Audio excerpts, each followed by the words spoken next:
नमस्कार। आज की इस विशेष चर्चा में आपका स्वागत है। भारत की टैक्स व्यवस्था में एक बड़े फेरबदल की घोषणा हुई है, जिसे जीएसटी 2.0 या फिर कहें नेक्स्ट जनरेशन जीएसटी कहा जा रहा है। प्रधानमंत्री ने स्वतंत्रता दिवस पर इसका इशारा दिया था और अब वित्त मंत्री ने जीएसटी काउंसिल की बैठक के बाद इसका औपचारिक ऐलान कर दिया है और कहा यह जा रहा है कि ये दिवाली से पहले आम लोगों के लिए एक बड़ा तोहफा साबित हो सकता है। हमारे पास इस पर सरकारी घोषणाएं हैं, कुछ मीडिया रिपोर्ट्स हैं और विश्लेषण भी हैं। तो आज हम इन्हीं स्रोतों के आधार पर समझने की कोशिश करेंगे कि ये बदलाव आखिर हैं क्या, क्यों लाए गए हैं और इनका असर क्या हो सकता है। सबसे बड़ा सवाल शायद यही है, क्या ये वाकई जीएसटी सिस्टम को सरल बनाकर अर्थव्यवस्था और आम आदमी को बड़ी राहत देगा या फिर इसके पीछे कोई और कहानी। चलिए इसी सवाल को ध्यान में रखते हुए इस पूरी घोषणा को परत दर परत खोलते हैं। बिल्कुल, और ये ध्यान रखना जरूरी है कि ये बदलाव काफी जल्दी मतलब 22 सितंबर से लागू होने वाले हैं। अच्छा, 22 सितंबर से? काफी जल्दी। हाँ, तो इसका असर जल्दी महसूस होने लगेगा। सरकार का कहना है कि इसका मुख्य मकसद टैक्स प्रणाली को सरल बनाना है और आम आदमी पर बोझ कम करना। लेकिन जैसे कि आपने कहा, इसके कई पहलू हैं जिन पर गौर करना होगा। अच्छा, इससे पहले कि हम ये नए बदलावों पर जाएं, एक बार संक्षेप में याद कर लेते हैं कि 2017 में जीएसटी लाया ही क्यों गया था। वो एक देश एक टैक्स वाला विचार क्या था? हाँ, देखिए 2017 में जीएसटी लागू करने का जो मूल विचार था वो था भारत के जटिल मतलब बहुत सारे जो अप्रत्यक्ष कर थे ना, उस ढांचे को सरल बनाना। पहले क्या था कि केंद्र और राज्य कई तरह के टैक्स लगाते थे, जैसे वैट था, सर्विस टैक्स था, excise duty, octroi entry tax, पता नहीं क्या क्या। तो जीएसटी ने इन सबको एक सिंगल टैक्स सिस्टम में समेट दिया। लक्ष्य था कि पूरे देश में टैक्स की दरें और नियम वो एक जैसे हों, जिससे व्यापार करना आसान हो जाए, टैक्स चोरी रुके और अर्थव्यवस्था ज्यादा संगठित हो। तब मुख्य रूप से 5 दरें थीं: 0%, 5%, 12%, 18% और 28%। और अब करीब 8 साल बाद प्रधानमंत्री ने लाल किले से नेक्स्ट जनरेशन जीएसटी रिफॉर्म्स का जिक्र किया और फिर वित्त मंत्री निर्मला सीतारमण ने ये 56वीं जीएसटी काउंसिल बैठक थी शायद। जी, 56वीं। हाँ, तो उसके बाद इन बदलावों की घोषणा की। इसे नेक्स्ट जनरेशन क्यों कहा जा रहा है? क्या है इसमें नया? देखिए, नेक्स्ट जनरेशन शब्द का इस्तेमाल शायद इस बात पर जोर देने के लिए किया जा रहा है कि ये सिर्फ दरों में फेरबदल नहीं है, बल्कि सरकार के अनुसार ये सिस्टम को और सरल बनाने, टेक्नोलॉजी का बेहतर इस्तेमाल करने और आम आदमी की जरूरतों पर ज्यादा ध्यान केंद्रित करने की कोशिश है। वित्त मंत्री ने भी प्रेस कॉन्फ्रेंस में यही कहा कि ये संरचनात्मक सुधार है जिसका फोकस ईज ऑफ लिविंग यानी जीवन को सुगम बनाने पर है। Ease of living. उन्होंने ये भी बताया कि काउंसिल की बैठक में सभी सदस्य मौजूद थे और सर्वसम्मति से ये फैसला लिया गया। अच्छा, सर्वसम्मति से। ठीक है, तो अब आते हैं सबसे बड़े बदलाव पर।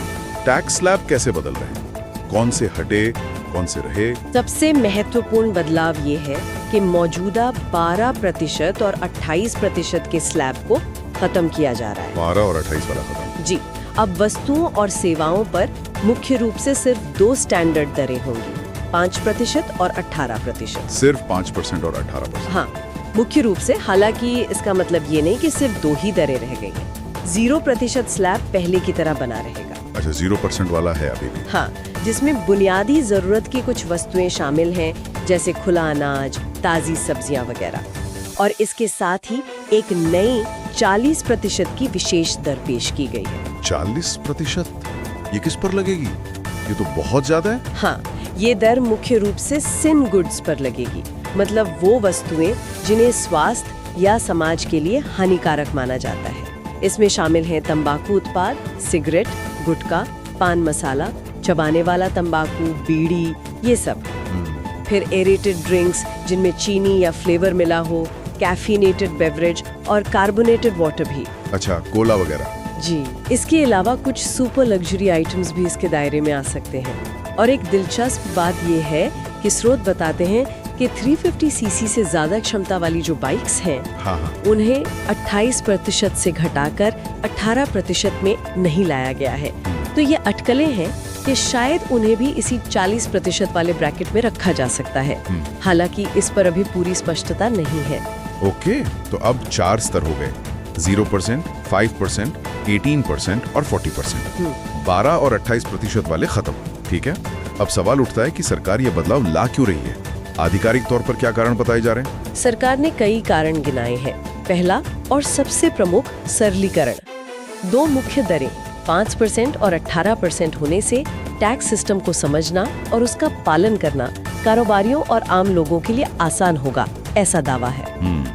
आसान होगा। दूसरा, आम आदमी को राहत। रोजमर्रा के इस्तेमाल की बहुत सी चीजों को या तो 5% स्लैब में लाया गया है या 0% पर, जिससे महंगाई का बोझ कम होने की उम्मीद है। तीसरा, MSMEs और किसानों को समर्थन देने की बात कही गई है। छोटे उद्योगों और कृषि क्षेत्र को फायदा पहुंचाने की बात है। शायद उनके लिए इनपुट टैक्स क्रेडिट लेना आसान बनाकर या उनके उत्पादों पर टैक्स घटाकर। ओके। चौथा, व्यापार सुगमता, मतलब ease of doing business. Tax दरों के सरलीकरण के साथ साथ रजिस्ट्रेशन, रिटर्न फाइलिंग और रिफंड प्रक्रिया को भी और आसान बनाने का वादा है। और 5वां कारण बताया गया है कि लंबे समय से मांग चली आ रही थी। कई सेक्टर्स, खासकर टेक्सटाइल और हैंडीक्राफ्ट, वो लंबे समय से टैक्स दरें कम करने की मांग कर रहे थे। लेकिन क्या सिर्फ दरें बदल देने से वाकई व्यापार सुगमता आ जाती है? मतलब अक्सर कारोबारियों की शिकायत तो प्रक्रियात्मक जटिलताओं को लेकर होती है। वो कागजी कार्रवाई, रिफंड में देरी, क्या उस मोर्चे पर भी कुछ बदलाव की बात है? आपने बिल्कुल सही मुद्दा उठाया है। स्रोतों में वित्त मंत्री के बयान का हवाला है, जिसमें उन्होंने प्रक्रियात्मक सरलीकरण की बात भी कही है, जैसे रजिस्ट्रेशन और रिटर्न फाइलिंग को आसान बनाना। लेकिन देखिए, इन सुधारों का असली असर तो तभी दिखेगा जब ये प्रक्रियाएं जमीनी स्तर पर वाकई सरल होंगी। दरों का कम होना एक पहलू है, लेकिन सिस्टम की जो कार्यप्रणाली है वो दूसरा। सही बात है। तो ये देखना होगा कि ये नेक्स्ट जनरेशन सुधार इस पहलू पर कितना खरा उतरते हैं। एक और बात, स्रोत में अमेरिका के साथ चल रहे संभावित टैरिफ विवाद का भी जिक्र है। क्या इन सुधारों का उससे कोई लेना देना हो सकता है? टाइमिंग को लेकर सवाल उठ रहे हैं। हाँ, स्रोतों में ये बात पृष्ठभूमि के तौर पर बताई गई है कि ये सुधार ऐसे समय में आए हैं जब अमेरिका की तरफ से भारत पर कुछ टैरिफ लगाने की चर्चा है, जिसका असर भारतीय निर्यात पर पड़ सकता है। प्रधानमंत्री ने भी अपने स्वतंत्रता दिवस भाषण में भारी आर्थिक दबावों का मुकाबला करने की बात कही थी। हालांकि सरकार ने आधिकारिक तौर पर इन सुधारों को अमेरिकी टैरिफ से नहीं जोड़ा है, लेकिन हाँ, घोषणा की टाइमिंग निश्चित रूप से ध्यान खींचती है और विश्लेषक इसे एक संभावित कारक मान रहे हैं कि शायद घरेलू मांग को बढ़ाकर बाहरी झटकों के असर को कम करने की कोशिश हो सकता है। बिल्कुल। चलिए, अब थ्योरी से हटके जरा प्रैक्टिकल बात करते हैं।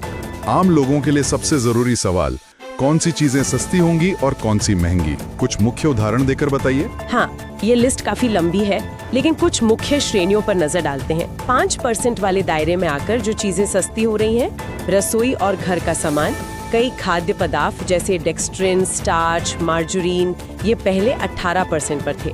पैकिंग पेपर, पेपर पल्प, ये 12% से 5% पर आए हैं। अच्छा। स्टील, कॉपर, एल्यूमिनियम के बर्तन, ये भी 12% से 5% पर। मार्बल, ग्रेनाइट भी 12% से 5%। पर्सनल केयर की कई चीजें सस्ती हो रही हैं। साबुन, shampoo, hair oil, shaving cream, toothpaste, toothbrush, powder, ये सब 18% से सीधे 5% पर आ गए हैं। अरे वाह, ये तो रोजमर्रा की चीजें। बिल्कुल। और अन्य में देखें तो बोर्ड गेम्स जैसे शतरंज, कैरम, लूडो 12% से 5%, मैनमेड फाइबर यानी कृत्रिम धागा 12% से 5%, हस्तशिल्प आइटम्स 12% से 5% और साइकिल भी। यानी रसोई, बाथरूम, घर बनाने का सामान, पर्सनल केयर, इन सब में काफी राहत दिख रही है। बिल्कुल। इसके अलावा सेवाओं में भी बदलाव है, जैसे सलून, स्पा, योग और फिटनेस सेंटर की सेवाएं, ये अब 18% की जगह 5% GST के दायरे में आएंगी। अच्छा, ये भी सस्ता? हाँ, और होटल में रहना भी सस्ता होगा। अगर कमरे का किराया 7,500 रुपए प्रतिदिन से कम है, तो GST 12% से घटकर 5% हो जाएगा। ठीक है। और जो चीजें पहले 28% के सबसे ऊंचे स्लैब में थी, उनका क्या हुआ? वो तो लग्जरी या सिन गुड्स मानी जाती थी। उनमें से कई चीजें अब 18% के दायरे में आकर सस्ती होंगी। बड़े इलेक्ट्रॉनिक्स जैसे एयर कंडीशनर यानी AC, टीवी, डिश वॉशर, ये सब 28 से 18 पर आ रहे हैं। AC, टीवी सस्ते, ये तो मध्यम वर्ग के लिए बड़ी खबर है। हाँ। और वाहन भी, 2 व्हीलर, छोटी कारें, ऑटो पार्ट्स, बस, ट्रक, ये सब 28% से 18% पर आ रहे हैं। अच्छा, कारें भी सस्ती होंगी। जी, छोटी कारें, बस वो 350 सीसी से ज्यादा वाली बाइक्स को छोड़कर, जिनका मामला अभी जैसा मैंने कहा स्पष्ट नहीं है कि वो 18 में है या 40 में जाएंगी। और क्या कुछ 0% पर भी आया है, मतलब बिल्कुल टैक्स फ्री? हाँ, 0% दायरे में शामिल होकर और सस्ती होने वाली चीजें stationery, notebooks, exercise book, graph books, maps, इन पर से जीएसटी पूरी तरह हटा दिया गया है। बच्चों की पढ़ाई का सामान सस्ता, ये अच्छी बात है। जी, और डेयरी प्रोडक्ट्स में भी यूएचटी मिल्क, यानी वो लंबे समय तक चलने वाला दूध, पनीर, मक्खन, घी, इनमें से कुछ पहले 5% पर थे, अब 0% पर। ओके। और एक बहुत बड़ा बदलाव है बीमा में। जीवन बीमा यानी लाइफ इंश्योरेंस और स्वास्थ्य बीमा यानी हेल्थ इंश्योरेंस के प्रीमियम पर अब कोई जीएसटी नहीं लगेगा। क्या बात है, बीमा प्रीमियम पर जीएसटी हटना वाकई काफी अहम है।